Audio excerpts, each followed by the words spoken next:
পরীক্ষা আছে বা কোনো স্ক্রিনিং টেস্ট আছে, সেটা নেওয়ার পরে তারপরে আপনার ইয়ে হয়, মানে স্কলারশিপের জন্য নির্বাচিত হয়, এই আর কি। আচ্ছা, আমরা বাংলাদেশিদের তো একটা খুবই সমস্যা, যেটা আমরা একটু লাজুক ধরনের জাতিগতভাবে, ইন্ট্রোভার্ট। তো আমরা কিভাবে এই মানে এই লাজুকতা অতিক্রম করে এই ধরনের বৃত্তিগুলো নিতে পারি? কি ধরনের কোনো টিপস দিবেন? আচ্ছা, মনে করেন যে এটার জন্য আপনার সবচেয়ে মানে এই বৃত্তিগুলোতে সাধারণত এমন ভাবে বিজ্ঞাপন দেয় পত্রিকাতে, যে বিজ্ঞাপনের দিকে নজর রাখলে আসলে ওই কাগজপত্র জোগাড় করতে করতে সময়টা শেষ হয়ে যায়।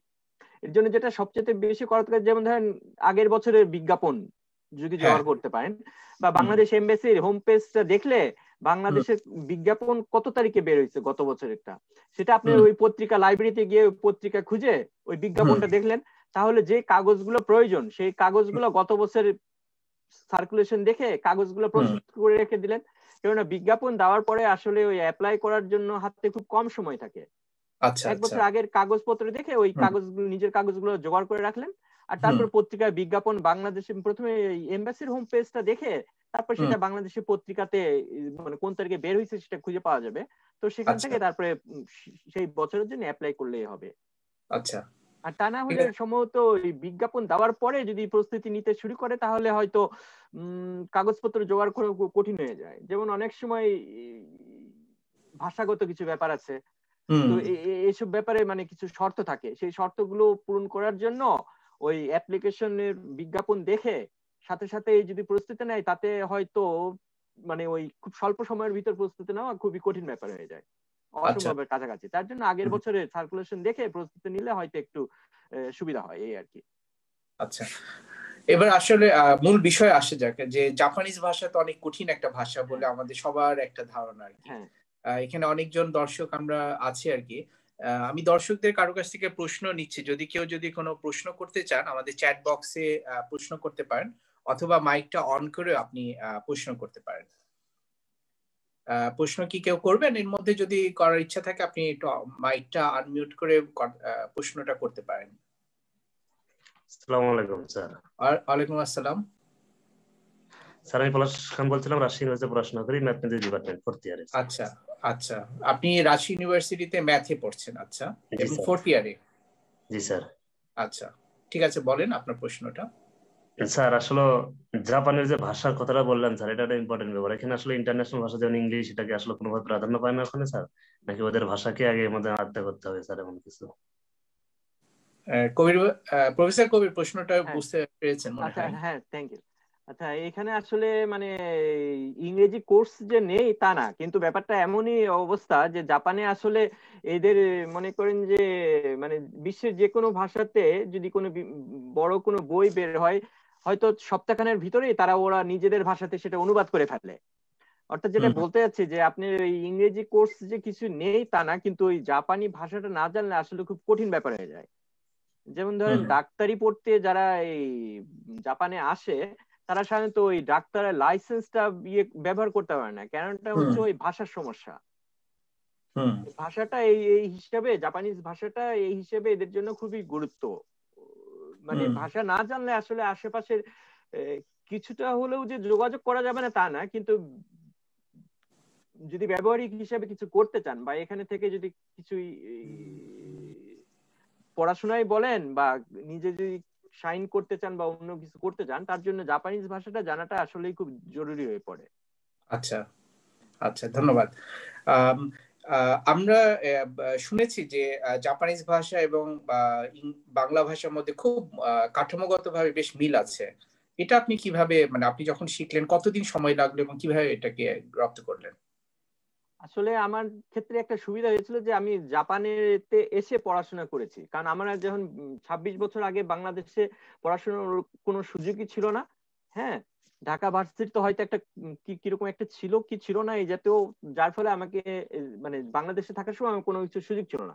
আমার জন্য একটা সুবিধা হয়েছে যে আমি এই জাপানে এসে এই জাপানি ভাষাটা শিক্ষা গ্রহণ করেছি, যার ফলে হয়েছে কি আমাকে শিক্ষা যিনি দিয়েছেন তিনি জাপানি শিক্ষক, বাংলাদেশি কোনো শিক্ষক না, জাপানি শিক্ষক। যার ফলে জাপানিদের কাছে সরাসরি আমি এই জাপানি ভাষাটা মানে একদম শিক্ষা গ্রহণ করেছি। এটা আমার জন্য একটা সুবিধাজনক হয়েছে, যার ফলে হয়েছে কি যে আমি এই জাপানের ভিতরে থেকে জাপানি শিক্ষকদের সাথে, জাপানি শিক্ষকরা আমাদের ক্লাস নিয়েছেন, তো এর জন্য হয়েছে কি আমাকে প্রথম দিকে প্রায় 3 মাসের মধ্যে মোটামুটি কথা বলতে, মানে কথা বলার জন্য যেটা যতটুকু দরকার একটু টুকটাক নিজের মনোভাব এটা প্রকাশ করতে পেরেছি স্কুলে থেকে। কিন্তু তো তারপরে মনে করেন যে আমাদের এই কোর্সটা ছিল 6 মাসের কোর্স, তো এই 6 মাসের ল্যাঙ্গুয়েজ কোর্সে যেহেতু সবসময় ওই জাপানিজ টিচাররাই থাকতেন কাছে, জাপানিজ টিচাররাই জাপানিজ ভাষাতে সবসময় জাপানিজ ভাষাটা শিক্ষা দিয়েছেন, কোনো মিডল ম্যানের কোনো কারবার নাই, মাঝখানে কেউ এসে ইংরেজিতে কিছু এই করলো ওই করলো তা না, ওই জাপানিজ ভাষাতে যেহেতু শিক্ষা দিচ্ছে জাপানি ভদ্রলোক বা ভদ্র মহিলা শিক্ষকেরা, এই হিসাবে আমার জন্য এটা একটা সুবিধাজনক ছিল। এবং আমি এই যে বলবো যে যেহেতু আমি জাপানে এসে এটা শিক্ষা গ্রহণ করেছি, আমার জন্য জিনিসটা একটু সহজ হয়েছে এই আর কি। আচ্ছা, আমি একজনের প্রশ্ন নিচ্ছি, তানজিদ বলে একজন প্রশ্ন করেছেন, আপনি কি প্রশ্নটা আরেকবার বলবেন মিস্টার তানজিদ?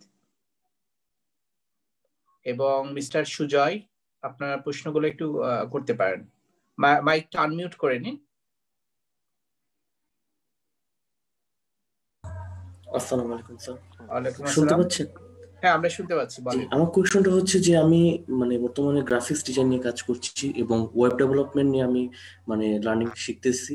তো এই ক্ষেত্রে কি জাপানে কি কোনো ওয়ার্কিং এর ক্ষেত্রে কোনো অপরচুনিটি আছে যে এই ক্ষেত্রে, বা যদি থাকে এই ক্ষেত্রে করণীয়টা আমি জানতে চাচ্ছিলাম। আপনার শিক্ষাগত যোগ্যতা মানে কতখানি পাস? আমি 2016 এ গ্রাজুয়েশন কমপ্লিট করেছি। কি বিষয়ে?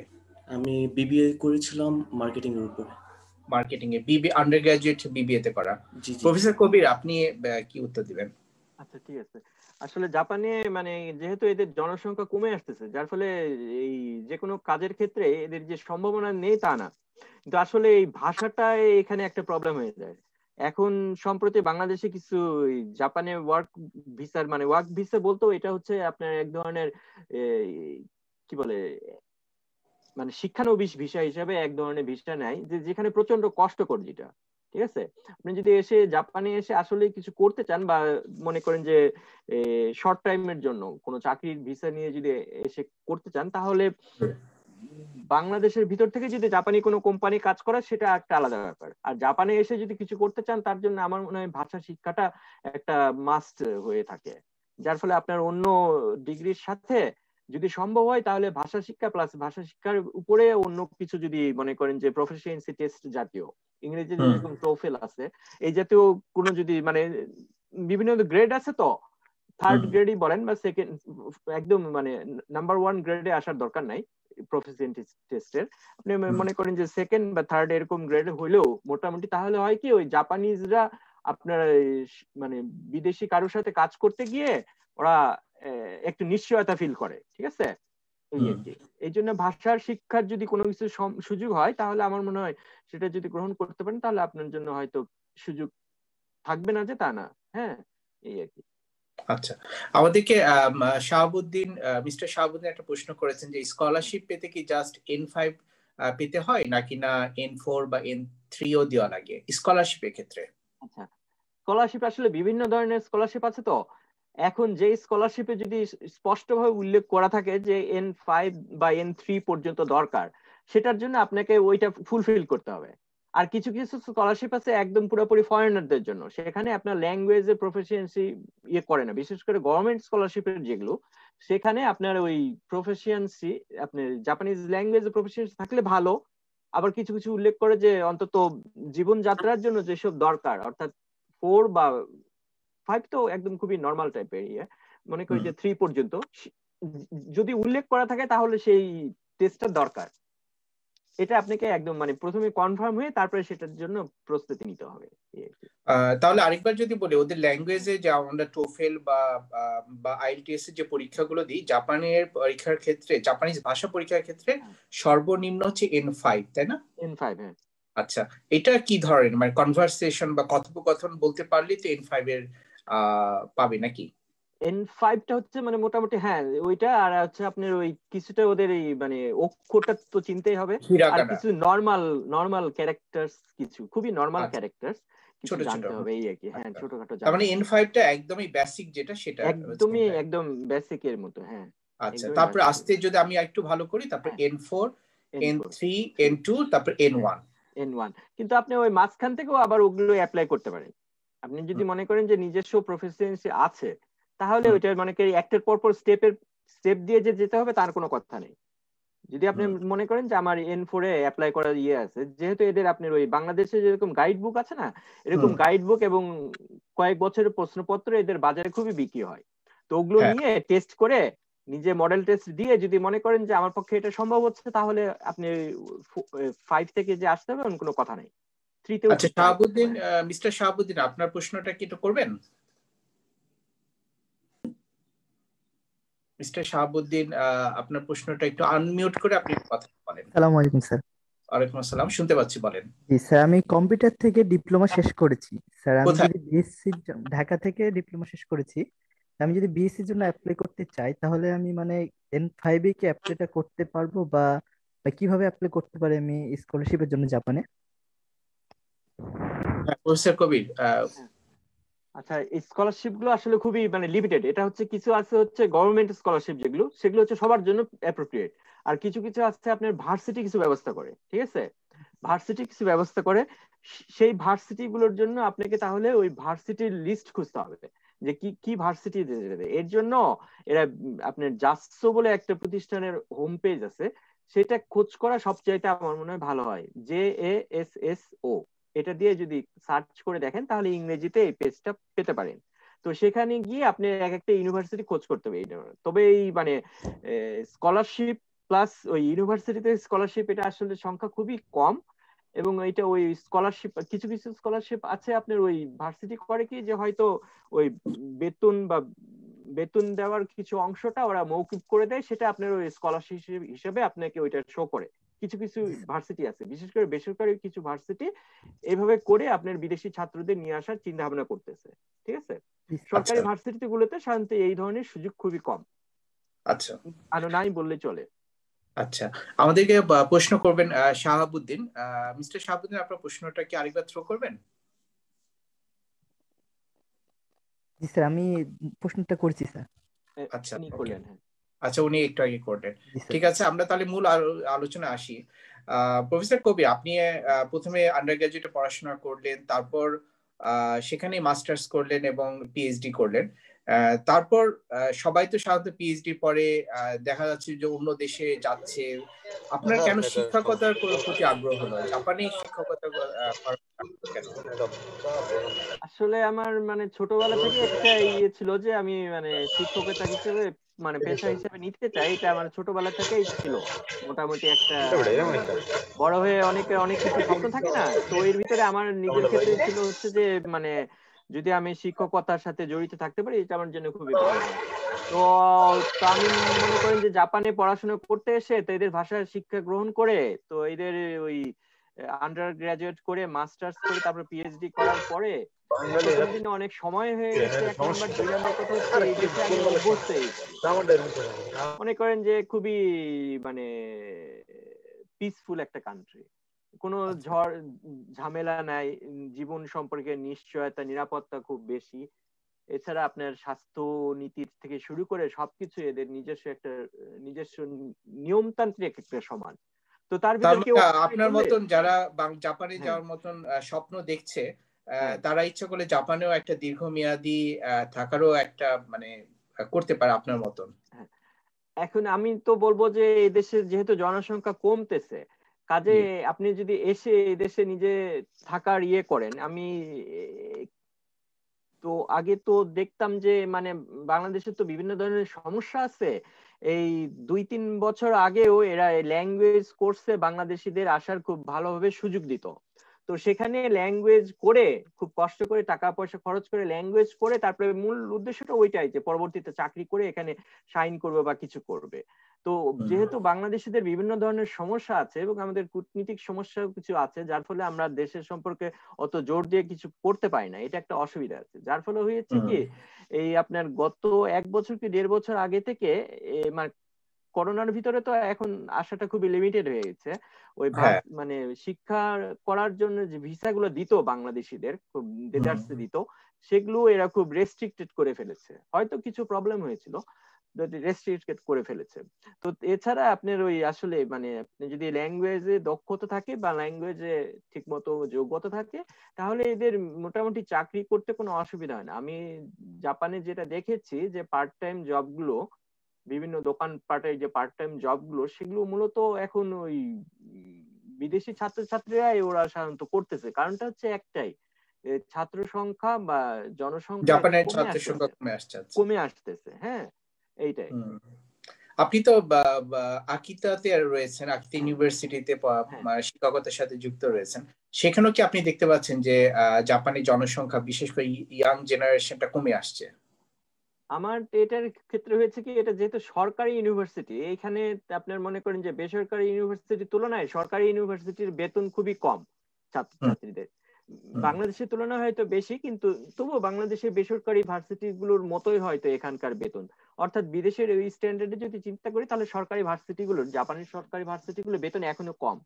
এই হিসাবে সরকারি ভার্সিটি গুলোতে প্রতিযোগিতা আছে, যার ফলে সরকারি ভার্সিটি গুলোতে যে ছাত্রছাত্রীদের অভাব বা কোনো অসুবিধা হয় সেটা অতটা মানে কি দেখা যায় না অন্তত। হ্যাঁ, আচ্ছা, আমাদের কাছে মিস্টার মোজাম্মেল হক প্রশ্ন করেছেন যে উনি, মিস্টার মোজাম্মেল আপনি কি প্রশ্নটা করবেন? আবার মাইকটা আনমিউট করে প্রশ্নটা করেন।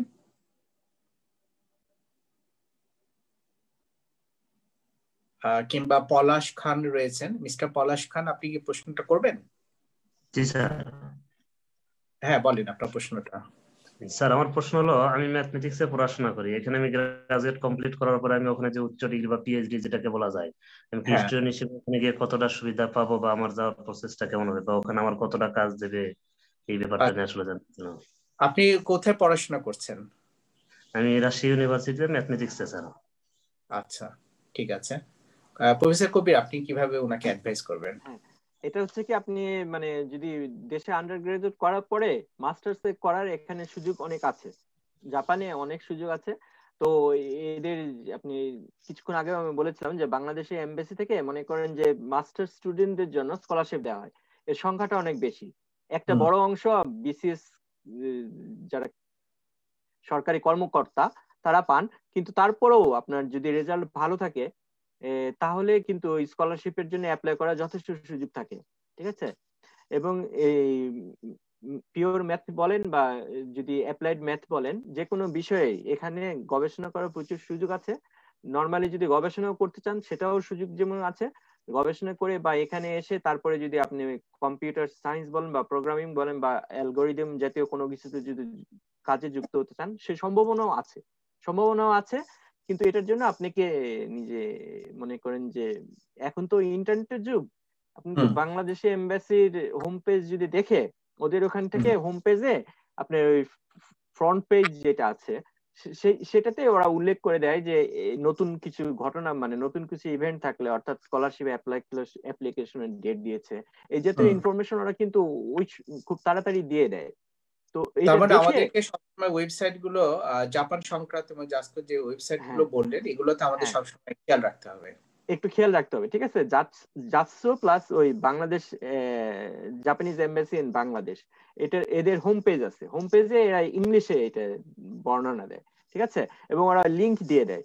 আর যেটা বললাম যে যেহেতু বাংলাদেশের পত্রিকাতে বিজ্ঞাপন আসার পরে অ্যাপ্লিকেশন করতে হবে এবং এর মাঝে সময় খুব কম, এই জন্য সম্ভব হলে গত বছরে করোনাতে হয়তো কি অবস্থা পরিস্থিতি ছিল আমি ঠিক বলতে পারছি না, গত বছর না হলে তার আগের বছরের, এটা তো মানে এমবাসি তো হোম পেজের লিংকটা থাকবে, ওইখান থেকে যেটা দরকার, সে ইনফরমেশনটা দরকার, সেটা হচ্ছে কি পত্রিকাতে, বাংলাদেশের পত্রিকাতে কত তারিখে সার্কুলেশন হয়েছে। এটা হওয়ার পরে উনি মনে করেন যে পলাশ সাহেব বললেন বোধহয়, উনি যদি রাজশাহী ভার্সিটির আপনি লাইব্রেরিতে যদি করেন, লাইব্রেরিতে তো পত্রিকাগুলো থাকেই, তাই না? কয়েক বছরের পরে তুমি পত্রিকা তো থাকবে, সেটা দেখে আপনি ওই কি জিনিসগুলো দরকার অ্যাপ্লিকেশনের জন্য যে জিনিসগুলো জোগাড় করতে হয়, সেটার জন্য আসলে সময় লাগে। বা ওখানে যদি কোনো শিক্ষাগত যোগ্যতা প্লাস আপনার যদি কোনো শর্ত থাকে, ভাষাগত যদি কোনো শর্ত থাকে, তাহলে সেই জিনিসগুলো নিয়ে কিন্তু আপনি আগে থেকে প্রস্তুতি নিতে পারেন। ঠিক আছে, এই আর কি। একটু আগে আমাকে লার্ন টাইমের যে উদ্যোক্তা তারা জানালেন যে তারা তাদের এখানে লার্ন টাইমের তাদের পেজ রয়েছে, ফেসবুক পেজে এখানে লিংকটা পাঠিয়েছে আমরা চ্যাটে। তো এখানে ক্লিক করেও লার্ন টাইমের পেজে আপনারা দেখতে পারেন নিয়মিত এই সংক্রান্ত পোস্টগুলো তারা পোস্ট করে, এবং এই পেজটাতে আপনারা লাইক দিয়ে রাখতে পারেন। লাইক এছাড়া আমাদের এই অনুষ্ঠানটি ফেসবুকে লাইভ হচ্ছে, আপনারা যারা রয়েছেন তারা একটু বন্ধুদের সাথে শেয়ার করে নিতে পারেন। আর আমরা শুধুমাত্র প্রফেসর কবিরের সাথে আজকে আমরা প্রথম অনুষ্ঠান করছি, কিন্তু আমরা ধারাবাহিকভাবে আমরা জাপানে যাওয়ার জন্য আমাদের কি কি করা লাগবে, করণীয়, সেটা আমরা ধারাবাহিকভাবে আরো সামনে অনুষ্ঠানগুলো হবে ইনশাল্লাহ। আমরা প্রতি শুক্রবার সন্ধ্যাবেলায় আমরা এরকম একটা লাইভ অনুষ্ঠানে আমরা আয়োজন করব। এবং এখানে উল্লেখ্য যে লার্ন টাইম খুব শীঘ্রই একটা জাপানিজ কোর্স ওরা শুরু করতে যাচ্ছে, যেখানে একজন মানে জাপানিজ শিক্ষিকা সরাসরি আপনাদেরকে শিখাবে আর কি। তো প্রফেসর কবি, আপনি বলছিলেন যে সরাসরি জাপানিজদের কাছে কেন শেখাটা বেশি গুরুত্বপূর্ণ? একজন বাংলাদেশিদের কাছেও তো অনেকে শিখছে, বা আমাদের বাংলাদেশের লোকাল টিচাররাও তো শেখাচ্ছে, তাদের কাছে না শিখে কেন একজন নেটিভ জাপানিজের কাছে শেখা দরকার, যেটা লার্ন টাইম এই ব্যবস্থাটা করছে? তো এটা কেন, গুরুত্বটা কেন? আচ্ছা, আমার কাছে যেটা মনে হয়েছে সেটা হচ্ছে কি, মানে নেটিভদের, যেমন ধরেন ইংরেজি ভাষার ক্ষেত্রে আপনি যদি ইংলিশ স্পিকিং কোর্সে যদি যান, বাংলাদেশেও তো অনেক ইংলিশ স্পিকিং কোর্স আছে, তাই না? ইংলিশ স্পোকেন কোর্স বলেন না, যে কোনো, সেখানে যদি নেটিভ কোনো কেউ থাকেন তাহলে কিন্তু আসলে লেভেলটা একটু অনেক উপরে চলে যায়। জাপানের ক্ষেত্রেও ঠিক একই ব্যাপার।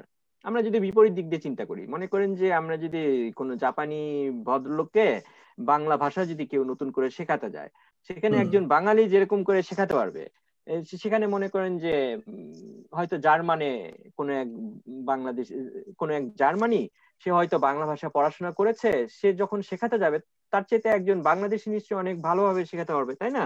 হ্যাঁ, দক্ষতাটা, উচ্চারণটা ভালো, উচ্চারণ হবে। আবার মনে করেন যে প্রত্যেক ভাষার একটা নিজস্ব বৈশিষ্ট্য আছে, যেটা হয়তো উপলব্ধি করার জন্য একটা দীর্ঘ সময় দরকার।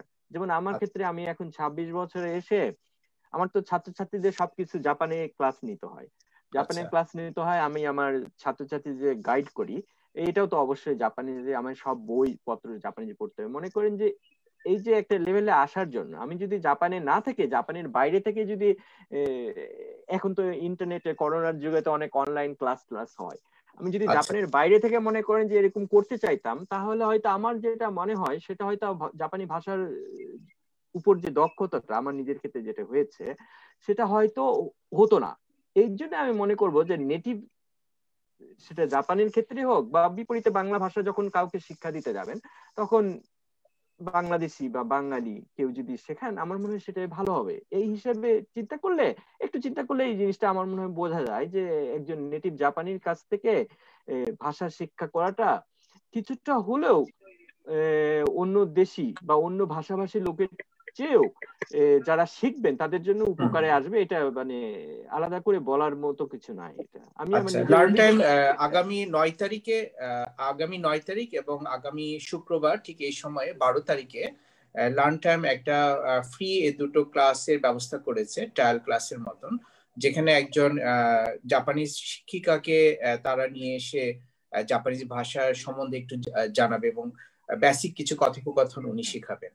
তো লার্ন টাইমকে ধন্যবাদ এই ধরনের একটা উদ্যোগ নেওয়ার জন্য, এবং আশা করি যে আমাদের আজকে যারা অনুষ্ঠানে অংশ নিচ্ছে তারা এই অপরচুনিটি গুলো নিবে আর কি। তো প্রফেসর কবির, আমি আবার মূল বিষয় আসি আপনার সম্বন্ধে, যে আপনি তো জাপানে শিখাচ্ছেন আর কি, জাপানিজ ছাত্রছাত্রীদেরকে শিখাচ্ছেন। এই ক্ষেত্রে কি আপনি জাপানিজ ভাষা ব্যবহার করেন নাকি ইংরেজিতে, বা এই ধরনের মানে আপনার দক্ষতাটা কি এই পর্যায়ে চলে গেছে যে একদম আপনি জাপানিজ বিশ্ববিদ্যালয়ে জাপানিজ ক্লাস নিচ্ছেন? এটা তো একটু মানে খুব অস্বাভাবিক মনে হচ্ছে আমাদের কাছে। আসলে মনে করেন যে এই পরিবেশের ভিতরে থাকলে মনে হয় এটা অত বেশি কঠিন না। আমার সব ছাত্রছাত্রী তো জাপানিজ। আমার যে ল্যাবে যে ছাত্রছাত্রী আছে, মাস্টার্স আছে হচ্ছে আপনার 5 জন, আর ফোর্থ ইয়ারে আছে হচ্ছে 3 জন, ঠিক আছে? এর প্রত্যেকে কিন্তু জাপানিজ, বিদেশি কোনো ছাত্রছাত্রী নেই। যার ফলে হচ্ছে কি, আমাকে সবসময় জাপানিজ ভাষাতে, এমনি তো আমার ক্লাস যেগুলো আমি নেই সব ক্লাসগুলো, যেহেতু আমি এদের দেশে এদের ভাষাতেই পড়াশোনা করেছি, এই জন্য আমাকে মানে আর তাছাড়া আমাকে সবসময় জাপানের ভিতরে, পরিবেশের ভিতরে থাকতে হয়। তো এই হিসেবে আমি জাপানিজ ভাষাতে মানে ক্লাস থেকে শুরু করে ওদের থিসিস থেকে শুরু করে সবকিছু গাইড বা থিসিস পেপারের কারেকশন থেকে শুরু করে, হ্যাঁ, এই সবগুলোই জাপানিজ ভাষাতে করি এবং করতেও হয় প্রতিদিনই। আচ্ছা, এখানে মিস্টার তানজিদ প্রশ্ন করেছেন যে যে লার্ন টাইম যে কোর্সটা করাবে সেটা ফ্রি নাকি পেইড। লার্ন টাইম মূলত সামনে দুটো ক্লাস করা ফ্রি ক্লাসের ব্যবস্থা করবে, যেটা 9 তারিখ এবং 12 তারিখ ঠিক সন্ধ্যা 7:30টার সময় হবে। এই সময়ে 9 তারিখ এবং 12 তারিখের এই দুটো ক্লাস তারা ফ্রি করাবে এবং এরপরে তারা প্রিমিয়াম কোর্স যেটা আপনার পেইড ক্লাস হিসাবে হবে আর কি। বিস্তারিত আপনারা লার্ন টাইমের সাথে যোগাযোগ করেন এবং তাদের ফেসবুক পেজে বা গ্রুপে আপনি অ্যাড হয়ে দেখতে পারেন। এখানে বিস্তারিত এখানে রয়েছে। উত্তরটা আমরা মিস্টার তানজিদকে দিলাম। তো মিস্টার প্রফেসর কবি, আপনার কাছে আবার প্রশ্ন করি যে আপনি এখন কি নিয়ে গবেষণা করছেন জাপানে? এখানে মানে আমি এখন যেটা মূল আমার বেশ কিছু গবেষণা আইটেম আছে, তো যেহেতু আমার মাস্টার্স 5 জন ছাত্র, তার মানে হয় কমপক্ষে 5টা সাবজেক্টে আলাদা আলাদা টপিকস এর উপরে গবেষণা করি। তার ভিতরে একটা হচ্ছে মনে করেন যে জেরো এমিশন বলে একটা শব্দ আমরা ব্যবহার করি। জেরো এমিশন মানে আমি জাপানিজ স্টাইলে হয়তো উচ্চারণ হয়ে যাচ্ছে, যার ফলে হয়তো অনেকে শুনে হয়তো মনে করে মানে একটু অড লাগবে হয়তো। তো আমি শূন্য এমিশন মানে হচ্ছে নিষ্ক্রমণ বা এই জাতীয়, নির্গমন এই জাতীয়। এটা হচ্ছে মনে করেন যে যেমন ধরেন আমরা যখন মোটর গাড়ি চালাই, গাড়ি যখন চালাবো তখন এই যে কিছু কার্বন ডাই অক্সাইড গ্যাস বেরোবে বা যে কোনো একটা প্রোডাক্টে বা কারখানা থেকে আমরা ধোঁয়া বের হতে দেখি। তো আসলে আমরা মানব সভ্যতাতে সবসময় কিছু একটা জিনিস পোড়ায় বা কিছু একটা জিনিস ব্যবহার করে নতুন একটা জিনিসে রূপান্তর করতে চাই। এই একটা পরিস্থিতি থেকে অন্য একটা পরিস্থিতিতে যখন রূপান্তরে যায় তখন কিন্তু এনার্জি লসটা হয়। এই এনার্জি লসটা খুব মারাত্মক আকারে হয়। তো যেহেতু এই মনে করেন যে প্রথম যখন আমরা বিভিন্ন প্রাকৃতিক সম্পদের ব্যবহার করতে শুরু করি তখন আসলে ওই এনার্জি লস নিয়ে অত চিন্তা ভাবনার কিছু ছিল না, কারণ কয়েকটা দেশ শুধু ওই প্রাকৃতিক সম্পদ ব্যবহার করতো। কিন্তু যেহেতু এখন এই জিনিসটা বিস্তৃত হয়ে গেছে, চায়না বলেন, ভারত বলেন বা বাংলাদেশের ভিতরেও যেহেতু ইকোনমিক বিভিন্ন কর্মকাণ্ড খুব বৃদ্ধি পেয়ে গেছে, ব্রাজিল বলেন, তাতে হয়েছে কি ওই প্রাকৃতিক সম্পদগুলো যে শেষ হয়ে যাচ্ছে এটা একটা ব্যাপার। প্লাস অতিরিক্ত ব্যবহার ফলে আমরা যেই মনে করেন যে পৃথিবীর কিছু কিছু ক্ষেত্রে যেটা দেখা যায়, আমি জাপানে হয় নিজেও 26 বছরে বসবাস করে আমি যেটা দেখেছি, আমি যখন প্রথম এসেছি তার চেয়ে আবহাওয়ার কিছুটা পরিবর্তন দেখা যাচ্ছে। অর্থাৎ প্রকৃতির উপরে যে বিরূপ প্রতিক্রিয়াগুলো পড়ছে, এতে নতুন যে টেকনোলজি গুলো দরকার হয়ে পড়ছে সেগুলো হচ্ছে কিরকম, যে আমরা জিনিস তৈরি করব, জিনিস ব্যবহার করব, কোনো কিছু যন্ত্র চালাবো, কিন্তু এই জাতীয় অর্থাৎ মনে করেন যে আমরা বর্জ্যগুলো তৈরি হবে না, রাইট, বর্জ্যগুলো তৈরি হবে না, রাইট, অথবা মনে করেন যে বর্জ্যই তৈরি হতে দিব না। বর্জ্য যেটা হবে সেই বর্জ্য তখন নতুন সাইকেল করে ওইটা অন্য কোনো কাজে লাগাবো, যার ফলে টোটাল আপনার ওই নির্গমনটা জেরো হয়ে থাকবে। এই হিসেবে চিন্তা হবে না। যেমন কার্বন ডাই অক্সাইড যদি বের হয়, এটা বের করার জন্য প্রকৃতিতে যে কার্বন ডাই অক্সাইড আছে, যেমন ধরেন আলু থেকে যদি এথানল জাতীয় কোনো গ্যাস তৈরি করি, ওইটা পুরায় যে কার্বন ডাই অক্সাইড বের হবে, ওই আলুটা কিন্তু প্রকৃতিতেই ছিল। তাতে হচ্ছে কি নতুন করে কার্বন ডাই অক্সাইড যে প্রকৃতিতে আলাদা করে সংযোজন করব সেই ব্যাপারটা আর হচ্ছে না। টোটাল একটা প্লাস মাইনাস একটা ব্যালেন্সে আসতেছে, নতুন করে নির্গমনের ব্যাপারটা থাকতেছে না। এটা আমার একটা ব্যবহার। আর একটা হচ্ছে কি, আমরা জাপানি শব্দটা ঠিক বলতে মানে যেমন ধরেন এখানে ফিজিক্সের ছাত্র হয়তো আছেন, আমি আসলে মানে ইঞ্জিনিয়ারিং এ পড়াশোনা করেছি এবং ইঞ্জিনিয়ারিংটাই হচ্ছে আমার সাবজেক্ট।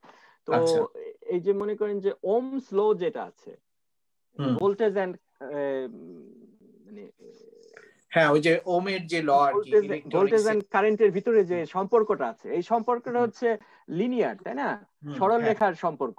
তো আমি কিছু ম্যাটেরিয়ালস ব্যবহার করি, যেমন ধরেন আমরা সবাই এই যে মনে করেন স্মার্টফোন বলেন বা মোবাইল ফোনই বলেন, তো কিছুটা টিপে বা কম্পিউটারে যে কিবোর্ড গুলো আছে, এইটা টিপার অর্থটা হচ্ছে কিন্তু যদি আমরা ইঞ্জিনিয়ারিং এর দৃষ্টিতে চিন্তা ভাবনা করি বা ফিজিক্স এর দৃষ্টিতে চিন্তা ভাবনা করি, প্রথমে ওই ইনফরমেশনটা ছিল না বা প্রথমে ওই সিগন্যালটা ছিল না, যখন সুইচটা টিপতেছি, ওই বাটনটা টিপতেছি, তখন ওই প্রথম ইনফরমেশনটা যাচ্ছে।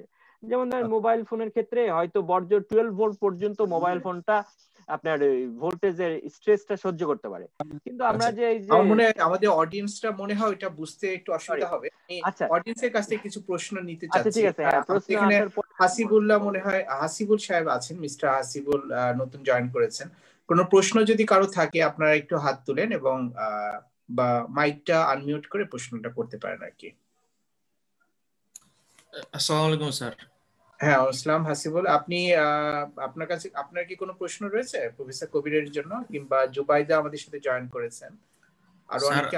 জি স্যার, আমার একটা প্রশ্ন ছিল স্যার।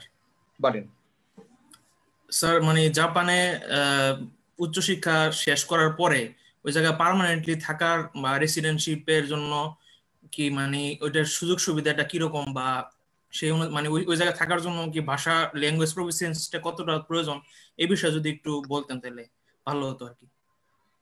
আচ্ছা, প্রফেসর কবির আপনাকে মাইক দিচ্ছি। আচ্ছা ঠিক আছে, আমি বলছি, থ্যাংক ইউ। আচ্ছা, এখানে প্রথম কথা হচ্ছে উচ্চশিক্ষার জন্যই আপনার ওই ভাষাটা দরকার, ঠিক আছে? এখানকার উচ্চশিক্ষাটা হচ্ছে কি নিজ মাতৃভাষায় উচ্চশিক্ষা, অর্থাৎ এদের জাপানিজ ভাষায় উচ্চশিক্ষা।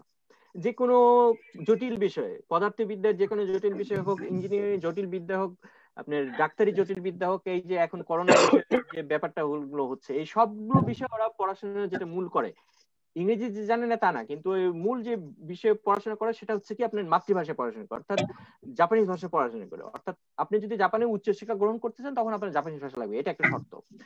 তারপরে যদি পরবর্তীতে জাপানে চাকরি করার সুযোগ পেয়ে চাকরি করতে গিয়ে তারপরে জাপানে স্থায়ীভাবে বসবাস করতে চান, বা জাপানে মনে করেন যে আপনি যদি জাপানের ন্যাশনালিটি জাতীয়তা নিতে চান, তাহলে সেক্ষেত্রে আপনি যেটা প্রথম কয়েকটা বেশ কতগুলো শর্ত আছে, তার ভিতর কয়েকটা হচ্ছে 10 বছর পর্যন্ত থাকার পরে তারপরে আপনার ওই ন্যাশনালিটি জাতীয়তার জন্য আবেদন করতে হবে, এটা কিছু ব্যাপার আছে। কিছু কিছু ক্ষেত্রে এই শর্তের মানে এই শর্তটা মানে সীমিত করে দেওয়া, এত 10 বছর না হলেও কিছু কিছু যদি আপনার যোগ্যতা সহজভাবে যদি বলি, তার মানে হচ্ছে পার্মানেন্ট, প্রথমে পার্মানেন্ট রেসিডেন্টশিপ যেটা গ্রিন কার্ড আমরা বলি আর কি, আমরা বাংলাদেশে যেটা সেরকম গ্রিন কার্ডের মতন একটা গ্রিন কার্ড মানে পার্মানেন্ট রেসিডেন্টশিপ দেওয়া হয়, এবং তারপরে আমরা আপনারা ইচ্ছা করলে এটাকে পাসপোর্টও নিতে পারেন, তাই না? সেটাই। সাধারণত কত বছরে এরকম গ্রিন কার্ড পাওয়া যায় এবং কত বছর পর পাসপোর্ট পাওয়া যায়? এমনকি আমি জানি এটা হয়তো কোথাও উল্লেখ করা নাই, কিন্তু এমনি সাধারণত এখন কি রকম দেখছেন আপনার অভিজ্ঞতাতে? এটা হচ্ছে কি এখন আগের চেয়ে ওই নিয়মগুলো আরো সহজ করে নিয়ে আসছে, যার ফলে আপনি যদি জাপানিজ বা পার্মানেন্ট রেসিডেন্টশিপ বলেন, পার্মানেন্ট রেসিডেন্সি আমি সঠিক সংখ্যাটা মনে করতে পারতেছি না, তবে 10 বছর ক্লিয়ার করলে আপনার পার্মানেন্ট রেসিডেন্টশিপও অ্যাপ্লাই করা যায়, প্লাস আপনার ওই ন্যাশনালিটি জাতীয়তাও অ্যাপ্লাই করা যায়, দুটোই করা যায়, ঠিক আছে? আচ্ছা, অর্থাৎ আমরা যদি দীর্ঘ সময় জাপানে বসবাস করি তাহলে আমরা জাপানের পাসপোর্ট নিয়েও সেখানে বসবাস করতে হবে। একটু সবার জন্য একটা নোটিশ জানাচ্ছি যে লার্ন টাইম খুব শীঘ্রই জাপানিজ কোর্স তারা চালু করতে যাচ্ছে। আপনারা আজকে এখানে যারা জয়েন করেছেন, অনুগ্রহ করে তাদের টেলিফোন নাম্বারটা এখানে চ্যাটে টাইপ করে দেওয়ার জন্য অনুরোধ করছি, তাহলে লার্ন টাইমের পক্ষ থেকে আপনাদেরকে আপডেট ইনফরমেশন গুলোকে নিয়মিত পাঠাবার তারা সুযোগ করবে আর কি। তো ধন্যবাদ সবাইকে। আপনারা একটু কষ্ট করে আপনাদের টেলিফোন নাম্বার যে কন্ট্যাক্ট নাম্বারটা একটু চ্যাটে এখানে দিয়ে দিন, চ্যাট বক্সে, তাহলে আমরা লার্ন টাইম আপনাদের সাথে যোগাযোগ করবে কখন আপনার তাদের জাপানিজ ভাষাগুলো করা যায়, শেখাবে। আরেকটা অ্যানাউন্সমেন্ট রয়েছে যে লার্ন টাইম খুব শীঘ্রই জাপানিজ ভাষার উপর একটা কোর্স শুরু করতে যাচ্ছে, যেটা অনলাইনে আপনার ঘরে বসেই আপনারা কোর্সটা নিতে পারবেন। প্রথম দুটো ক্লাস তারা ফ্রি দিচ্ছে, সেটা 9 তারিখে এবং 12 তারিখে। আশা করি আপনারা এই ফ্রি ক্লাসটা জয়েন করবেন এবং পরবর্তীতে আপনারা তাদের মূল কোর্স যেটা প্রিমিয়াম বা পেইড কোর্সটা আপনারা অংশ নিতে পারবেন। এবং প্রফেসর কবি, যেটা আপনি বারবার বলছিলেন যে আসলে জাপানে যেতে গেলে জাপানিজ ভাষা শেখা ছাড়া আসলে কোনো গতি নেই, তাই না? হ্যাঁ, এইটার আসলে অন্য কোনো বিকল্প আমি দেখি না। আপনি যে স্তরে আসেন, যদি জাপানিজ কোনো কোম্পানি আপনি বিদেশি হিসেবেও যদি আলাদা চাকরি করে সুযোগ দিয়েও যদি নিয়ে আসার পরে বুঝতে পারবেন যে আসলে ভাষা না জানলে জীবনযাত্রাতেও খুবই অসুবিধা হয়। আচ্ছা, ভাষাটা মাস্ট। আচ্ছা, এখানে আমি আরেকটা জিনিস অ্যাড করতে চাই যে শুধুমাত্র যে জাপানিজ ভাষা শিখে জাপানে যাব সেটাই শুধু না, সেই সাথে জাপানের অনেক আউটসোর্সিং এর কাজ, যেমন এখানে একজন বললেন যে ডিজাইনের কাজ করেন আর কি, তো এই ধরনের ডিজাইনের কাজও তো এখন জাপানে আউটসোর্সিং কাজও তো অ্যাক্সেস করা যায়, তাই না? হ্যাঁ, এইখানে আপনার বিশেষ করে যেহেতু এদের জাপানিজ ইনল্যান্ড জাপানের ভিতরে যদি এরা কোনো চাকরির ব্যবস্থা করে, তাহলে আসলে এদের প্রচুর মানে খরচের একটা ব্যাপার আছে, তো যার ফলে এরা করতেছে কি বিশেষ করে এই আউটসোর্সিং যেগুলো বা এই সফটওয়্যার জাতীয় কাজে এরা বিদেশিদের খুব ব্যবহার করতেছে। হ্যাঁ, এবং ইন্ডিয়াতেও কিছু আছে, আবার বাংলাদেশেও কিছু কিছু কোম্পানি এরা করতেছে কিন্তু। হ্যাঁ, যার ফলে এটা সম্ভাবনা খুব আছে, আমি নিজে যেটা মনে করি। আচ্ছা, ধন্যবাদ।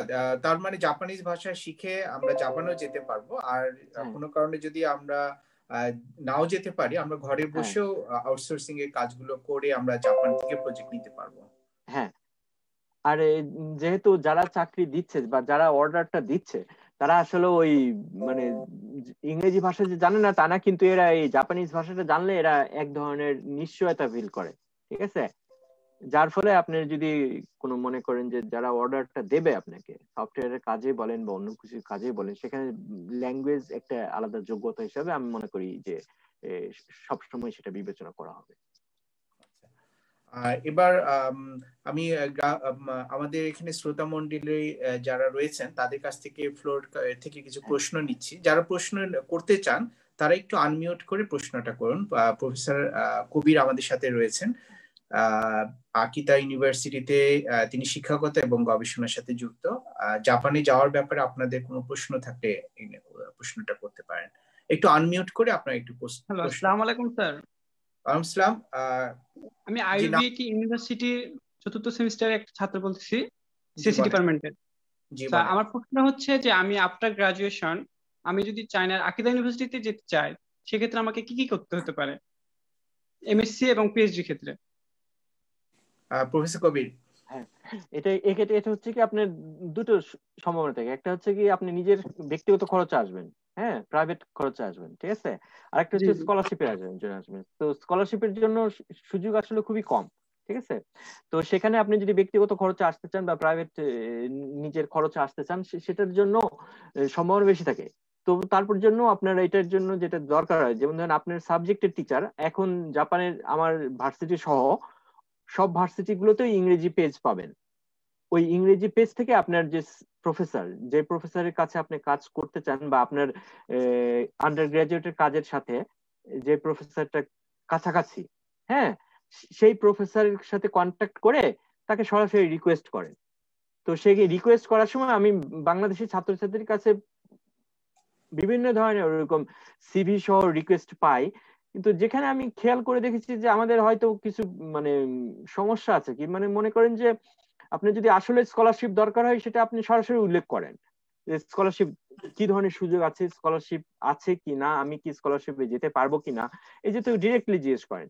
তো এইখানে অনেকে করে কি যে মানে সিভিতেও অনেক সময় হয়তো আরো একটু যত্ন নিয়ে সিভিটা তৈরি করা যেত। আবার মনে করেন যে একজন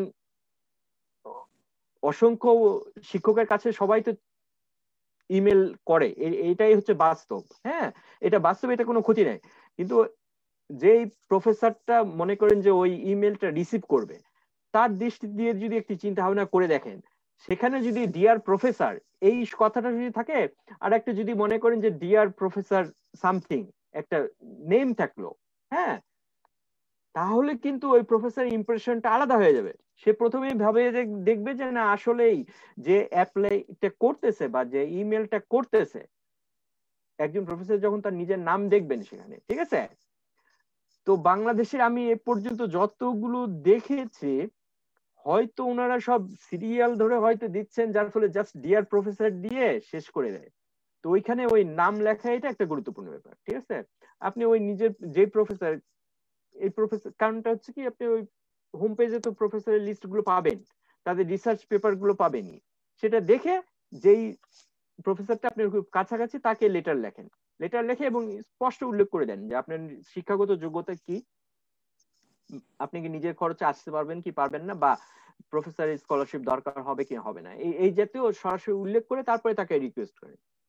স্যার প্রশ্নটা হচ্ছে যে আমি যদি নিজের খরচে যাই, যাওয়ার পরে কি আমাকে প্রফেসর যদি ইচ্ছে করে সে কি আমাকে স্কলারশিপ দিতে পারবে? এটা হচ্ছে সেই প্রফেসরের আপনার ফান্ডিং এর সক্ষমতার উপর নির্ভর করে। ঠিক আছে, আপনি যদি নিজের খরচে আসার পরে মনে করেন যদি মনে করেন যে এসে, হ্যাঁ এটা তো মনে করেন যে সম্ভাবনার ব্যাপার। আপনি 3 বছরের কোর্স, সাপোজ মনে করেন ধরুন আপনি 3 বছরের কোর্স, আপনি ভাবলেন হয়তো 1 বছরের কোর্সের জন্য আমি নিজের টাকাতে খরচ করে আসলাম, পরবর্তীতে 2 বছর হয়তো কোনো ক্রমে ম্যানেজ হয়ে যাবে। এখানে কিন্তু সম্ভাবনা দুইটা থাকে, একটা হচ্ছে ম্যানেজ হতে পারে আবার নাও হতে পারে, এই দুইটার বাইরে কিন্তু কোনো সম্ভাবনা নেই, ঠিক আছে? অর্থাৎ 50% আপনার মানে অনেক কিছুই আসলে সেই অবস্থার উপরে নির্ভরশীল আর কি। ধন্যবাদ প্রশ্ন করার জন্য। সেই সাথে একটা ছোট অ্যানাউন্সমেন্ট করছি যে যারা আমাদের এখানে জয়েন করেছেন তারা অনুগ্রহ করে তাদের টেলিফোন নাম্বারটি এখানে দিয়ে রেজিস্ট্রেশন করে নিন। আমাদের সামনে জাপানিজ ভাষার কিছু ফ্রি কোর্স আমরা প্রোভাইড করছি, সেই তথ্যগুলো লার্ন টাইমের পক্ষ থেকে আপনাদের জানানো হবে। অনুগ্রহ করে যারা এখনো টেলিফোন নাম্বারটি রেজিস্ট্রেশনে বা চ্যাটে একটু টাইপ করে দিন, চ্যাট বক্সটি অন করে সেখানে টাইপ করে পাঠিয়ে দিন। আমাদের লার্ন টাইমের অফিসের পক্ষ থেকে সেখানে আপনাদের চ্যাটে মেসেজ, SMS এ মেসেজটা পাঠানো হবে। তো আমরা মূল বিষয়ে আবার আসা যাক। এখানে আমাদের আরো কয়েকজন আছেন যারা প্রশ্ন একটু করতে চান, করতে পারেন। কেউ কি আছেন? একটু হ্যান্ড রেজ বলে একটা বাটন আছে, ওটা ক্লিক করতে পারেন, অথবা চ্যাটে প্রশ্ন করতে পারেন, অথবা আনমিউট করেও প্রশ্ন করতে পারেন। একটু প্রশ্ন নেওয়ার জন্য আমি ওপেন করছি। কেউ কি আছেন যারা প্রশ্ন করতে চান? স্যার আমার একটা কোশ্চেন ছিল স্যার। হ্যাঁ, নাম এবং আপনার এটা বলেন, ব্যাকগ্রাউন্ডটা। আমি Hasibul Islam, department of biochemistry and molecular biology, Jahangirnagar university, 3rd year. জি বলেন। আমার কোশ্চেন রয়েছে কোভিড সাইটটাকে যেটা বললেন যে সেলফ ফান্ডিং এর ব্যাপারটা, যে কেউ নিজে খরচে জাপানে আসতে চাইলে, তো সেক্ষেত্রে মানে জাপানে আসার পরে কেউ যদি সেলফ ফান্ডিং এ আসে, তো আসার পরে কি মানে তার পড়াশোনা খরচের জন্য কি পার্ট টাইম জবের কোনো সুযোগ আছে কিনা, এই বিষয়টা যদি একটু জানাতেন তাহলে ভালো হতো। হ্যাঁ, প্রফেসর কবির। হ্যাঁ, এটা হচ্ছে কি বিদেশি ছাত্র যার আপনার ভিসা স্ট্যাটাস হচ্ছে ফরেন স্টুডেন্ট, তার জন্য সপ্তাহে 28 ঘন্টা পর্যন্ত সর্বোচ্চ চাকরি করার সুযোগ থাকে। চাকরি মিন্স পার্ট টাইম করে জব করার সুযোগ থাকে। এই 28 ঘন্টাটা হচ্ছে ইনক্লুডিং ভার্সিটির যদি কোনো টিচিং অ্যাসিস্ট্যান্টশিপ অথবা বাইরের কোনো আলাদা জব, এই সব মিলে সপ্তাহে 28 ঘন্টা পর্যন্ত সরকারি অনুমতি থাকে। ধন্যবাদ। আর কেউ কি প্রশ্ন করবেন? এখানে সুজয় রয়েছেন এবং আরো অনেকজন রয়েছেন। আপনারা আনমিউট করে প্রশ্ন করতে পারেন, অথবা আপনারা এখানে চ্যাটেও করতে পারেন, অথবা রেজ হ্যান্ডটা চাপ দিতে পারেন। আসসালামু আলাইকুম স্যার। হ্যাঁ বলেন, প্রশ্নটা বলেন। জি স্যার, আমি শাহাবুদ্দিন বলছিলাম। আমি এর আগে একটা প্রশ্ন করছিলাম। স্যার আমি আরেকটা প্রশ্ন করতে যাচ্ছি যে আমি যদি জাপানে কোনোভাবে অ্যাপ্লাই করি, যদি রিফিউজ হই, তাহলে কি আমার আবার কোনোভাবে সুযোগ থাকে অ্যাপ্লাই করার জন্য? হ্যাঁ প্রফেসর কবির। হ্যাঁ, আচ্ছা, এটা হচ্ছে কি মনে করেন যে জাপান বলতে তো এদের অসংখ্য সরকারি ইউনিভার্সিটি আছে, তাই না? 64টা সরকারি ইউনিভার্সিটি আছে। তো আবার কিছু অ্যাপ্লাই করছি ল্যাঙ্গুয়েজ স্কুলে খাসুগা ভার্সিটিতে খোবেতে। আচ্ছা, সেখান থেকে কি আবার ইয়ে করে দিয়েছে আপনার? এটা কবে অ্যাপ্লাই করেছিলেন আপনি? যেটা অ্যাপ্লাই করা হয়েছে কিছুদিন হলো, আমি সপ্তাহখানেক আগে ইন্টারভিউ দিছি, ইন্টারভিউটা ফেস করছি। মানে যদি ওখান থেকে রিফিউজ করে আমি কি আর? আচ্ছা, রেজাল্ট এখনো আসেনি? জি না। আচ্ছা ঠিক আছে, রিফিউজ করলে আপনি অন্য স্কুলে করেন, ঠিক আছে? মানে এজেন্সিতে বলে যে যদি কোনোভাবে রিফিউজ হয় নাকি পরে আর সেটা অ্যাপ্লাই করা যায় না, এরকম কি কিছু আছে? আমার কাগজপত্র পাঠিয়ে দিলে, মানে ভার্সিটিতে আমি ইন্টারভিউ পাস করেছি, বাট মানে এখন ওখান থেকে কোনো সিওই বা এই টাইপের কিছু আসে নাই। এটা যদি রিফিউজ হয় আমি কি আবার অন্য ভার্সিটিতে অ্যাপ্লাই করতে পারবো? হ্যাঁ অবশ্যই, এবং ভার্সিটির ভিতরে কোনো ইন্টারনাল কোনো লিঙ্ক নেই। তারা আপনাদের ওই ব্যক্তিগত মনে করেন যে ব্যক্তিগত ইনফরমেশন গুলো, যেগুলো পার্সোনাল ইনফরমেশন গুলো, ওরা কখনোই আদান প্রদান করে না। যার ফলে আপনি কোন ভার্সিটিতে অ্যাপ্লিকেশন করেছেন, প্রথমে তো ভার্সিটি অ্যাপ্লাই করা যাচ্ছে না, মানে স্কুলে ফার্স্ট অ্যাপ্লাই করতে হচ্ছে। হ্যাঁ করেন, ওই স্কুলের ভিতরে ওদের ভিতরে ওই আপনার পার্সোনাল ব্যক্তিগত যেসব তথ্যগুলো, সেগুলো কোনো আদান প্রদান হয় না, ঠিক আছে? যার ফলে আপনি যদি ডিনাই করে দেন তাহলে আপনি অন্য ইয়েতে অ্যাপ্লাই করেন, ঠিক আছে? Thank you sir. এই তো আমি একটু ওনার কনসার্নটা আমি মনে বুঝতে পেরেছি। সাধারণত যেটা দেখা যায় যে কোনো একটা দেশে যখন ভিসার জন্য আমরা আবেদন করছি, তখন ভিসা হয়তো বা আমাদের যদি রিফিউজ হয়, তাহলে দ্বিতীয়বার ভিসার ক্ষেত্রে যেমন সমস্যা হয়, কিংবা আমি ইমিগ্রেশন করার জন্য সাবমিশন করলাম, তখন হয়তো বা আমি একবার রিফিউজি গেলে দ্বিতীয়বার করতে, সেটা সাধারণত ভিসা কিংবা ইমিগ্রেশন প্রসেসের সময় হয়, কিন্তু যেহেতু এটা ভার্সিটিতে ভর্তি পরীক্ষা, সেই সময় মনে এটা হয় না, তাই না প্রফেসর কবির? হ্যাঁ হ্যাঁ, আপনি ঠিকই বলেছেন। মানে ভার্সিটির ক্ষেত্রে এইসব ব্যাপারে কোনো জড়িত নেই। ভার্সিটিতে অনুমতি দেওয়ার পরে, অর্থাৎ আপনি ভার্সিটি বলেন বা ল্যাঙ্গুয়েজ কোর্সে যখন ভর্তি পরীক্ষায় উত্তীর্ণ হবেন, তখন ওরা জানাবে যে ভিসার জন্য কি করতে হবে, ঠিক আছে? তো আপনি ওরা যে শর্তগুলো দিবে সেই শর্তগুলো পূরণ করলে সাধারণত আপনাকে ওই ভিসার জন্য অত অসুবিধা করে না, ঠিক আছে? আচ্ছা, একটা ছোট অ্যানাউন্সমেন্ট আছে যে আমরা জাপানে লার্ন টাইম জাপানিজ ভাষায় একজন জাপানিজ শিক্ষিকাকে দিয়ে একটা ফ্রি ক্লাসের ব্যবস্থা করেছেন, দুটো ক্লাস, একটা 9 তারিখে হবে এবং একটা 12 তারিখে হবে সন্ধ্যা 7:30 বাংলাদেশ সময়ে। আপনারা যারা জয়েন করতে চান, এই ফ্রি ক্লাসটা নিতে চান, তারা learntime.org ওয়েবসাইটে যে রেজিস্ট্রেশন করে নিতে পারেন। এবং এখানে আমাদের ফেসবুকে পেজ এবং আমাদের একটা গ্রুপও রয়েছে, সেখানে আপনি অ্যাড হয়ে এই সংক্রান্ত তথ্যগুলো আপনারা পাবেন। তো ধন্যবাদ। যারা এখনো রেজিস্ট্রেশন করেননি, অনুগ্রহ করে তাদের টেলিফোন নাম্বারটা একটু দিয়ে দেওয়ার জন্য অনুরোধ করছি। এই চ্যাট বক্সে আপনাদের ফোন নাম্বারটি, এই চ্যাট বক্সে আপনাদের ফোন নাম্বারটি দিন, SMS করে আপনাদেরকে বিস্তারিত জানানো হবে।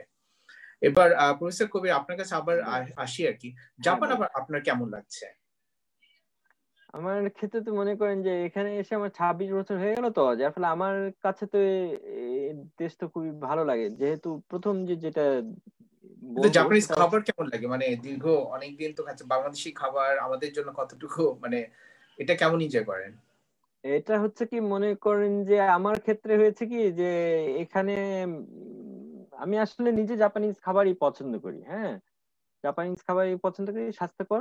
হ্যাঁ, তার তাছাড়া একটা ব্যাপার হচ্ছে কি, মনে করেন যে আমার ক্ষেত্রে যেটা অসুবিধা হয়েছে যে জাপানি মানে বাংলাদেশি খাবারের যে আশেপাশে ব্যবস্থা থাকবে, সেই ব্যবস্থাটা নেই। তো যার ফলে আমি খাবার তো প্রতিদিন খেতে হয়, ওই জন্য জাপানিজ খাবার এনজয় করারই চেষ্টা করি, ঠিক আছে? এটাই হচ্ছে ব্যাপার। নতুন কারো হয়তো অসুবিধা হবে, খারাপ লাগবে, কিন্তু ধীরে ধীরে অভ্যস্ত হয়ে গেলে এদের খাবার বেশি, মানে বিভিন্ন ধরনের পৃথিবীর যে কোনো দেশেরই খাবার, স্বাদের খাবার বলেন, এরা যেটা ভালো লেগেছে এদের, সেটা নিজেদের খাবারের ভিতরে নিয়ে আসে। আচ্ছা আচ্ছা। এমনি জাপান, যারা এখানে আমাদের আজকে ইভেন্টে আজকে আসছেন, তার বেশিরভাগই জাপানে যাওয়ার প্রত্যাশা করে, এবং আশা করছি যে আমাদের এখানে যারা রয়েছেন তারা একদিন, কোনো না কোনো একদিন হয়তো বা জাপানে তারা পদার্পণ করবেন বলে আশা করছি। তাদের জন্য আর কি আপনার কি অ্যাডভাইস রয়েছে?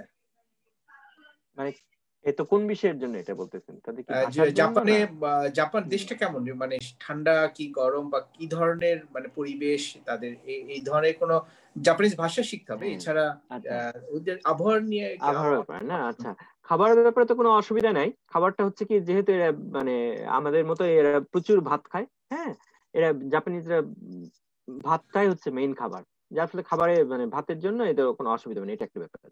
আর 2য় নম্বর কথা হচ্ছে কি, জাপানে আসলে জাপানের মানচিত্র যদি খেয়াল করার চেষ্টা করেন, তাহলে এটা হচ্ছে কি আপনার ওই উত্তর দক্ষিণে মানে বিশাল একটা লম্বা বিস্তৃত অবস্থা, যার ফলে হয়েছে কি দক্ষিণের দিকে যদি যান তাহলে বেশ কিছু কিছু অঞ্চল আছে গরমের কাছাকাছি, আমাদের মতোই আবহাওয়া, বা মনে করেন যে শীত অত তীব্র হয় না।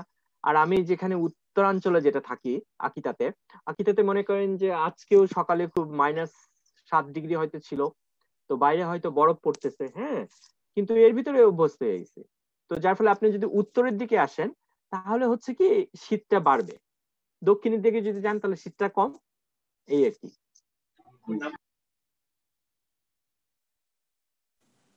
আচ্ছা, আর কোনো প্রশ্ন কি রয়েছে?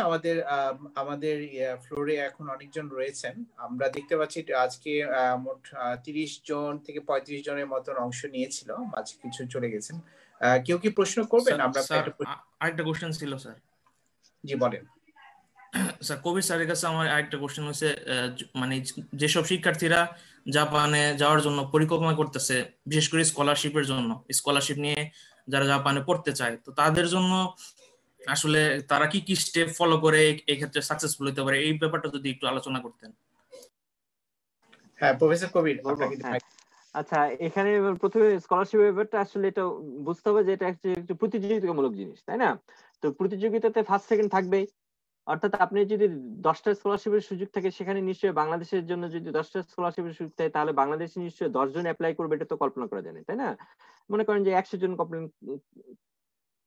আবেদন করলো, এখন এদের স্ক্রুটিং যে প্রসেস, নির্বাচনের যে পদ্ধতি, সেটা পুরোপুরি একদম মনে করেন যে তার ভিতরে কোনো কিছু চাচা মামা খালো এসব দিয়ে ধরলে কোনো কিছু হবে না। হ্যাঁ, এটা আপনাদের নিজস্ব স্কলারশিপের জন্য এগুলো একদম পুরোপুরি আপনি এটা নিশ্চিত থাকবেন, আর এটি আপনার যোগ্যতা দিয়ে আসতে হবে, ঠিক আছে? এখন এই স্টেপ যেগুলো যেটা বললাম আরেকবার বলি, যে এটা যে এমবাসির হোম পেজ গুলো, বাংলাদেশের যে জাপানিজ এমবাসি আছে সেই হোম পেজটা যদি খেয়াল করেন তাহলে সবচেয়ে ভালো হয়, এদের মানে বাংলাদেশের পত্রিকাতেই তো স্কলারশিপের বিজ্ঞাপন দেবে, তো এই বিজ্ঞাপন দেওয়ার পরে আসলে আবেদন করার জন্য খুব বেশি দিন সময় থাকে না, তো তার মাঝে অনেক কাগজপত্র জোগাড় করতে হয় যেগুলো অনেক সময় সম্ভব হয় না, যার ফলে হয়তো আবেদনকারীর সংখ্যা কমে আসে। এর জন্য ভালো হয় যে আগের বছরে অ্যাপ্লিকেশনটা কবে বের হয়েছে সেটা আপনি পত্রিকা খুঁজে বের করে তখন ওই আবেদনের জন্য যেসব কাগজপত্র দরকার সেগুলো আগে থেকে প্রস্তুতি নিলেন। হ্যাঁ, গত বছরের যে আবেদনের জন্য কাগজপত্র দরকার এই বছরও আসলে খুব যে পরিবর্তন হবে তা না, এর জন্য প্রস্তুতি নিয়ে রাখলেন, তাতে হয় কি আবেদন করার জন্য সময় পেলেন হাতে। এছাড়া যদি ভাষাগত কোনো কিছু যোগ্যতার কথা বলা থাকে সেটা নিয়েও প্রস্তুতি নিতে পারবেন, ঠিক আছে? এই তো এভাবে নিয়ে আমার মনে হয় প্রস্তুতি নেওয়া যায়। আর যদি এক্সট্রা কোনো কিছু পড়াশোনার ক্ষেত্রে যদি বলেন বা কোচিং বা এই জাতীয় কিছু বলেন, এগুলো সম্ভবত কাজে আসবে না। ভাষা শিক্ষার ব্যাপারে জাপানিজ ভাষার শর্ত যদি থাকে সেই জন্য আপনি জাপানিজ ভাষার কোর্স করতে পারেন, ঠিক আছে? সেটা আপনার জন্য কাজে লাগবে, অন্য কোনো কিছু আমার মনে হয় কোচিং টোচিং এসব কাজে লাগবে না। তার মানে হচ্ছে আসলে জাপানিজ ভাষা যদি শেখা যায় তাহলে আমাদের যাবার সম্ভাবনাটা অনেক বেড়ে যায়, যারা জাপানে সম্ভাবনাটা বেড়ে যায়, এটার কোনো সন্দেহ নেই। আমাদের এখানে অনেকজন অংশ নিয়েছেন, আমরা একটু তাদেরকে আবার পুনরায় অনুরোধ করছি আপনাদের টেলিফোন নাম্বারটা দিয়ে রেজিস্ট্রেশন করে নিন, সামনে ল্যাঙ্গুয়েজের ভাষা শেখার উপর কিছু ফ্রি কোর্স দেওয়া হবে।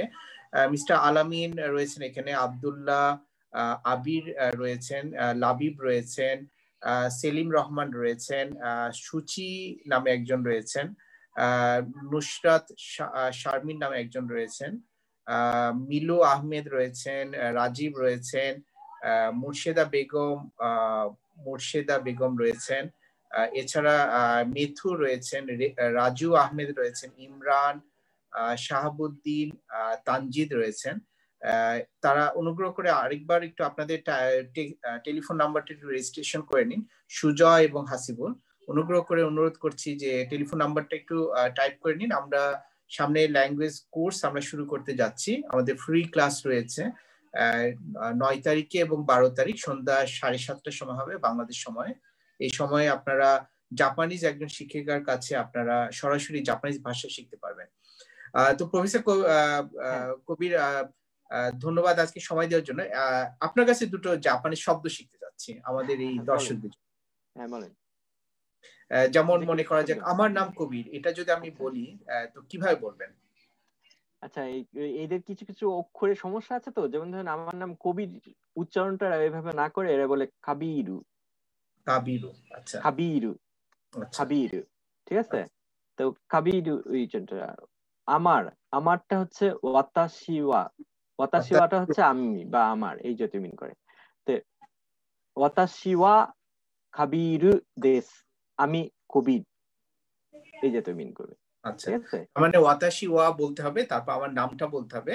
হ্যাঁ, আর তারপরে আরেকটা হচ্ছে দেশটা হচ্ছে এদের ফুল স্টপের মতো মিন। তাহলে আমাদের এখানে যেমন সুজয় ভাই রয়েছেন বা আবির সাহেব, আপনি জাপানিজে বলবেন কেমন শোনায় দেখি? ওয়াতাশি ওয়া আবির দেশ। হ্যাঁ স্যার, আমার একটা প্রশ্ন ছিল, অভিজ্ঞতা জানার ইচ্ছা ছিল স্যার। হ্যাঁ বলেন। হ্যাঁ আবির স্যার, কবির স্যারের কাছে, যে স্যার আপনি যখন প্রথমে জাপানে যান তো ওদের ফুড হ্যাবিটের সাথে বা ওদের কালচারের সাথে ম্যাচ করতে কি আপনার কোনো প্রবলেম হয়েছিল, বা আপনি কি এটা সহজভাবে নিয়েছিলেন, না আমাদের সাথে কোনো সম্পর্ক আছে কিনা আমাদের বাঙালি কালচারের সাথে, এটা যদি একটু বলতেন স্যার। আচ্ছা, বলবো ফুড হ্যাবিটের ব্যাপারে হয়েছে কি, তখন আমরা যখন প্রথমে ল্যাঙ্গুয়েজে আসি তখন ওই নিজেরা রান্না করতাম, কারণটা হচ্ছে কি একদম আলাদা টাইপের রান্না তো জাপানিজদের, যার ফলে প্রথম দিকে জাপানিজদের ওই রান্নাটা আমরা আসলে, যদি হয়তো সিনিয়র ভাইরা হয়তো সাথে করে নিয়ে যায় জাপানিজ খাবার, সুশি এসবের হয়তো নাম পড়েছেন হুমায়ুন আহমেদের বইয়ের মাঝে এসে যে আছে, তো এরকম খাবারে হয়তো নিয়ে গেছে তখন এর অভিজ্ঞতার জন্য যা।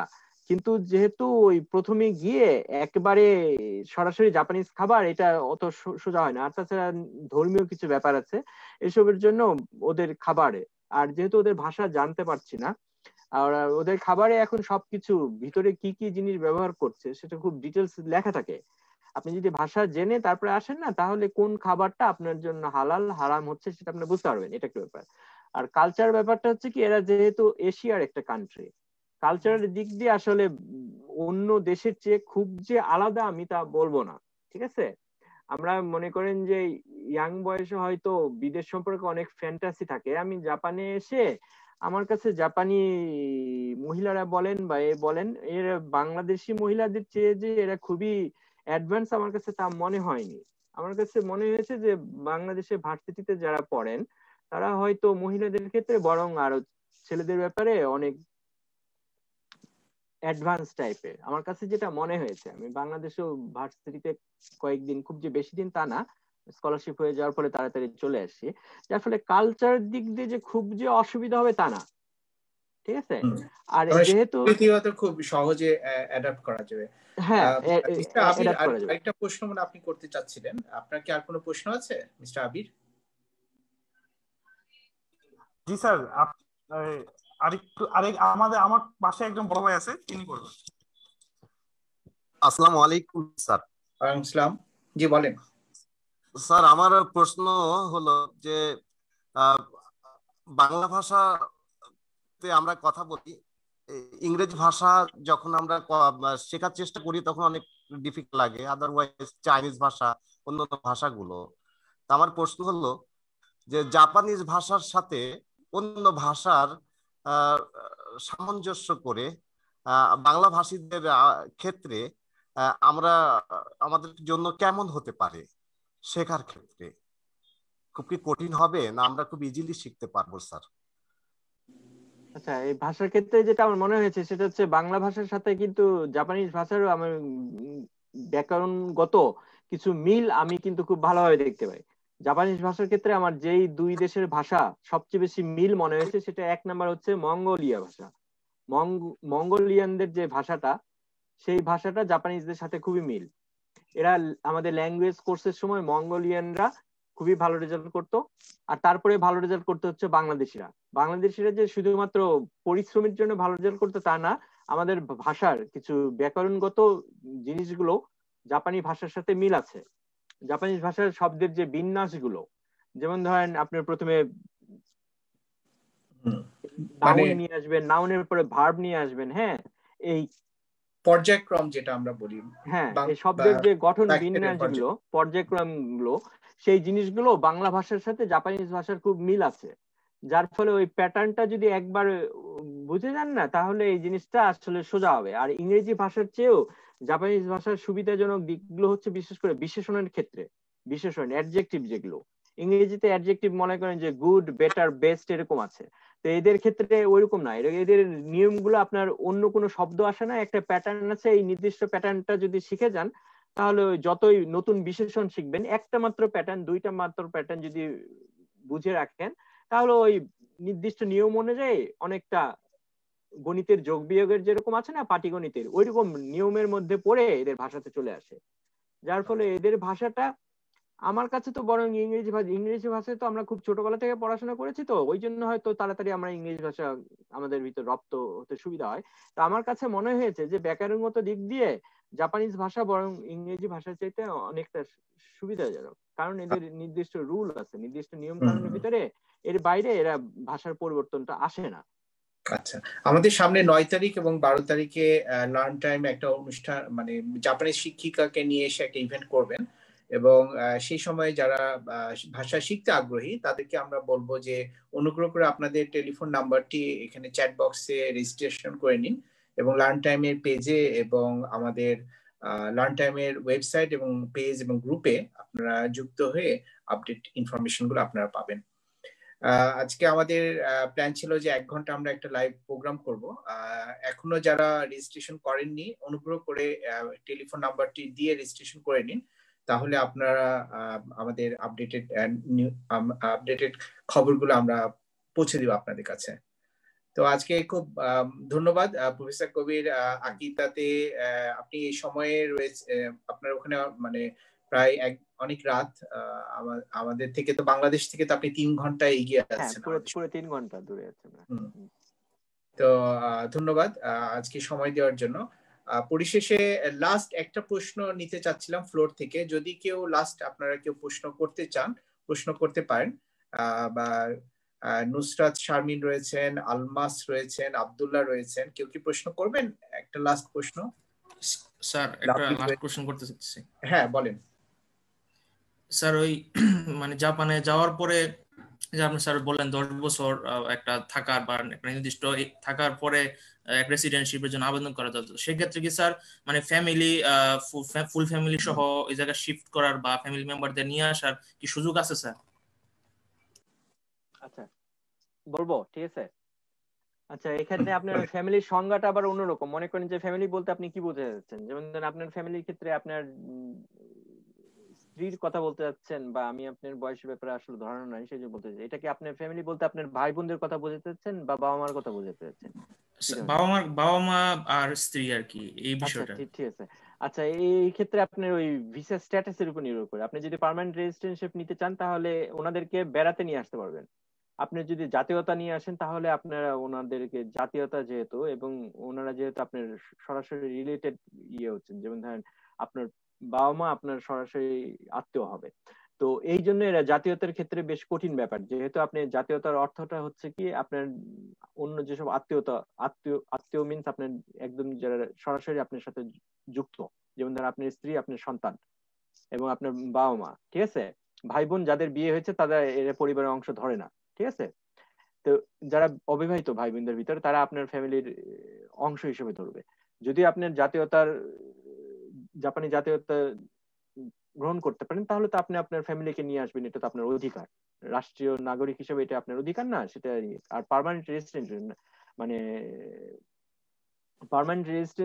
রেসিডেন্টশিপ যখন থাকবে হাতে তখন আপনি তাদেরকে বেড়াতে নিয়ে আসতে পারবেন ঠিক আছে তারা বেড়াতে এসে তারপরে আবার ফিরে যাবে নিজ দেশে এই কাজটা করতে পারবেন বা আপনি যদি আপনার কোনো আত্মীয়কে পড়াশোনার খরচ দিয়ে নিজে পড়াতে পারেন তাহলে সেটা করতে পারবেন ঠিক আছে পার্থক্যটা কি আমি বলতে পেরেছি হ্যাঁ আমাদের এখানে কিছু মহিলা আপাও রয়েছেন আর কি তো আমাদের এখানে কোনো আপা কি প্রশ্ন করবেন নুসরাত শারমিন রয়েছেন কিংবা এখানে আরো কয়েকজন আপা রয়েছেন মুর্শেদা বেগম রয়েছেন কেউ কি প্রশ্ন করবেন মহিলারাও তো জাপানে যাওয়ার জন্য অ্যাপ্লাই করতে পারে বা বৃত্তি ক্ষেত্রে তো মহিলারা যাচ্ছে সেই ক্ষেত্রে আপনার কোনো কমেন্ট আছে প্রফেসর কবির হ্যাঁ মহিলাদের ক্ষেত্রে আমি বলবো যে এটা মনে করেন যে পৃথিবীর যে কোনো দেশের তুলনায় জাপানি মানে নিরাপত্তা বলেন বা মানে সামাজিক নিরাপত্তাই বলেন বা এটা পৃথিবীর যে কোনো দেশের তুলনায় জাপানে এই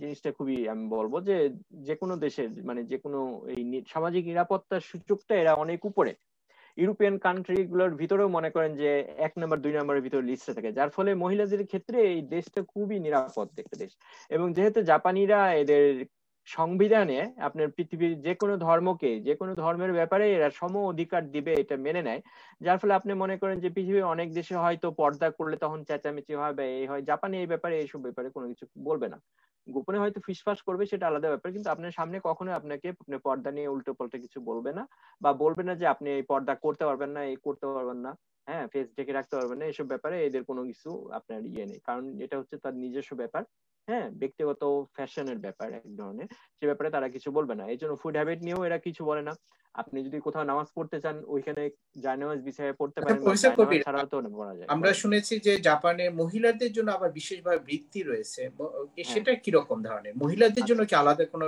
রয়েছে ক্যাটাগরি আচ্ছা জাপানে আমি জাসুতে খোঁজ করলে আপনারা নামটা পেয়ে যাবেন নারা উইমেন ইউনিভার্সিটি বলে একটা ইউনিভার্সিটি আছে এরা বাংলাদেশি থেকে শুরু করে এশিয়ান কান্ট্রিদের মহিলাদের বৃত্তি দেন ঠিক আছে এবং বৃত্তি স্কলারশিপের পরিমাণ খুবই ভালো মনে করেন যে জাপানে নরমালি আন্ডারগ্রেড পাস করে যারা জাপানিজরা চাকরিতে ঢোকে তাদের চাইতেও বেশি বৃত্তি দেওয়া হয় যার ফলে আপনার মহিলাদের যদিও সংখ্যা খুবই কম সুযোগটা চেষ্টা করতে পারেন, এটা খুব সম্ভাবনা আছে, এটা একটা ব্যাপার।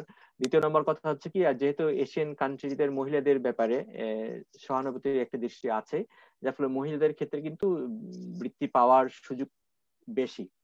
ঠিক আছে, অবশ্যই আপনি শিক্ষাগত যোগ্যতা থাকতে হবে, শিক্ষাগত যোগ্যতা না থাকলে হবে না।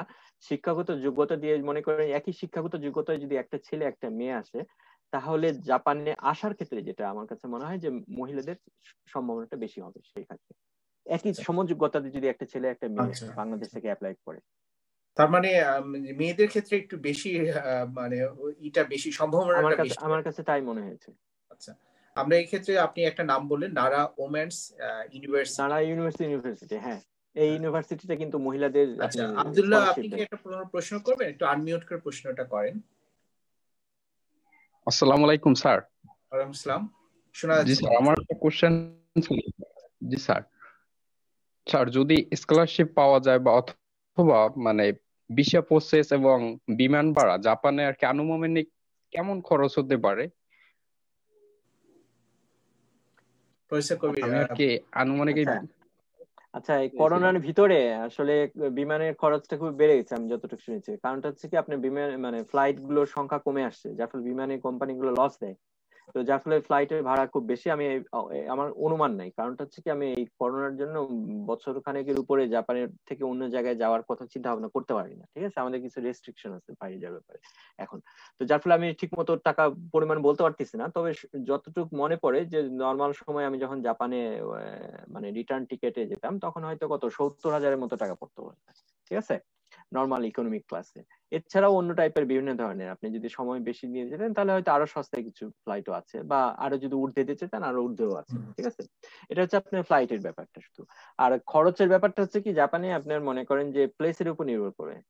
উত্তরাঞ্চল হলে আপনার খরচ কিছু কম পড়বে, হ্যাঁ, এখানকার মানে বাসা ভাড়াও কম।